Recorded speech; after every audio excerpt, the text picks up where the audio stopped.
पीड़ित अली हुसैन ने जमीन पर अवैध कब्जा और बिक्री का लगाया गंभीर आरोप।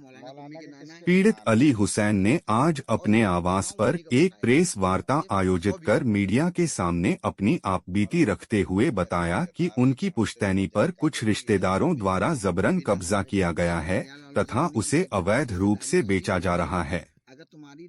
और मौलाना अली हुसैन कुम्मी ने कहा कि जब इस प्रकरण को लेकर मैं थाने जाता हूं तो मुझे चौकी भेजा जाता है और जब मैं चौकी पर अपनी पूरी बात बताता हूं तो चौकी पर बैठे हुए दरोगा और सिपाही मुझसे कहते हैं कि मैं इसमें कुछ नहीं कर सकता जब तक आप कोर्ट से स्टे ना लेकर आए हैं।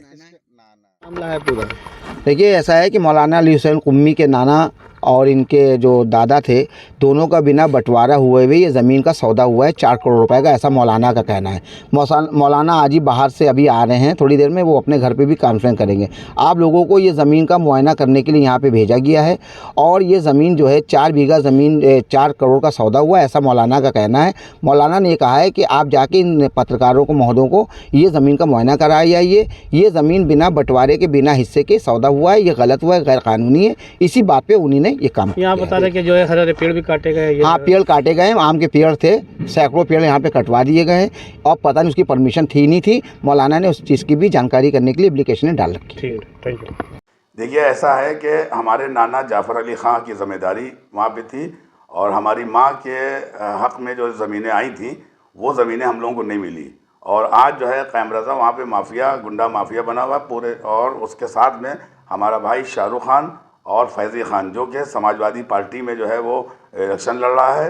और ये सब गुंडे बदमाशों को जो है गवर्नमेंट को चाहिए है ऐसे लोगों के सख्त कार्रवाई करे और वो जो हमारा हक़ है वो हमको मिलना चाहिए। वो ज़मीन बग़ैर किसी पूछे हुए इन लोगों ने जो है वो एग्रीमेंट कर लिया और इस ज़मीन पे आप लोग गए, आपने देखा जाके कि हरे भरे पेड़ लगे थे, 100 पेड़ तकरीबन थे आम के, वो कटवा के वहाँ पे ये लोग प्लाटिंग करना चाहते हैं। अभी एग्रीमेंट हुआ है, बाकी रजिस्ट्री हुई नहीं है। तो हम सरकार से यही कहेंगे कि फौरी तौर पर वहाँ पे रोक लगाई जाए, क्योंकि न्यायालय में हमारा मुकदमा चल रहा है। 25 नवंबर को उसकी डेट दी गई है, जब न्यायालय से कोई फैसला हो, जब कोई कार्रवाई की जाए, हम ये चाहते हैं। और जो भी वहाँ पे काम ख़राब हो रहा है वो ये लोग मिल के कर रहे हैं और किसी की नहीं सुनते हैं।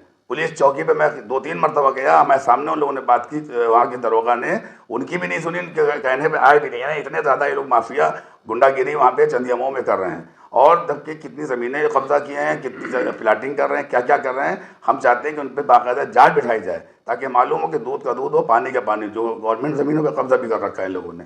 मौजूदा हालत वहाँ पर चौकी है, वहाँ से उन्होंने पूछताछ भी करी। उनका कहना है कि जो है खितौनी में के अंदर जो है उनका नाम नहीं है मौलाना का, और जो है वो दबाव बनाने की कोशिश कर रहा है। क्या सच है, क्या झूठ है, अपनी ज़बानी बता दीजिए। देखिए, ऐसा है, अगर वो लोग कह रहे हैं खितौनी में ज़मीन नहीं है तो जाफ़र अली ख़ां की तो ज़मीन है। वो ये तो मानते हैं कि जाफ़र अली ख़ां की ज़मीन है और जाफ़र अली ख़ां मेरे नाना थे और नाना की ज़मीन पे नवासे का हक़ नहीं हुआ तो किसका हक़ होगा? ये तो खाली बात कहने की होती, खितौनी में नहीं है। अगर खितौनी में नाम नहीं लिखा गया तो इसका मतलब ये नहीं कि हम हक़दार नहीं हैं। हक़दार तो हैं, कानून से भी हैं और शरीयत के हिसाब से भी हैं। और 1 बीघा ज़मीन हमारी वालदा की थी जो मेरी नानी ने दी थी, वो भी इन लोगों ने बेची है। शाहरुख खान के वालिद ने और फैज़ी खान के वालिद ने। ये चौकी गलत कह रही कि उनका खितौनी में नाम नहीं है। अगर नाम नहीं है तो न्यायालय मुकदमा कैसे चल रहा है, स्टे हमको कैसे मिल गया, मुकदमा कैसे वहाँ पे हो गया, अगर मतलब हमारा हक़ नहीं था वहाँ के ऊपर। यानी कि पूरा भंडा आप यही कोशिश कर रहे हैं कि जो है इसमें पुलिस जो है वहाँ के लोग जो है कहीं ना कहीं मिले हुए हैं, इस तरह की बात कर। भाई जाहिर है कि वहाँ के ऊपर माफियागिरी चल रही है, वहाँ पे भू माफिया बसे हुए हैं, उनकी वहाँ पे चल रही है। हमारे पास पैसा नहीं है, अगर आप पैसा होता तो हम भी वहाँ पे काम कर सकते थे। हम तो कानून से अपना हक़ लेना चाहते हैं। हमने कमिश्नर से जाके मुलाकात की, हमने अधिकारियों से मिला, कि हमने योगी जी को लेटर भेजा, जबकि हम खुद 25 सालों से काम कर रहे हैं और समाजवादी वाले और मायावती की पार्टी के लोग जो है वहाँ गुंडागिरी कर रहे हैं, कोई कार्रवाई नहीं हो रही है। बीजेपी के लोग जो हैं साथ भी बीजेपी के, और कहते भी कि हम शियों के साथ हैं, उसके बाद नाइंसाफ़ी हमारे साथ हो रही है, उनके साथ नहीं हो रही। वो तो वहाँ गुंडागिरी में उतारू हैं। अगर पुलिस चाहे, थाना चाहे तो 1 मिनट में मसले को हल कर दे, मगर वो पुलिस थाना जो है नहीं चाहता कि मसले को हल किया जाए। तो हम ऊपर से चाहते हैं कि ये बात वहाँ तक जाए कि गवर्नमेंट बाकायदा तरीके से उनकी जाँच कराए, फैज़ी खान, शाहरुख खान और क़ायम रज़ा की, जब जाके लोग मालूम हो कि कौन सही है कौन गलत है। हमारे नाना जाफ़र अली ख़ां कल भी थे, आज भी उनका नाम चल रहा है, इसलिए ये कहना कि खितौनी में नाम नहीं, ये कोई गलत बात है।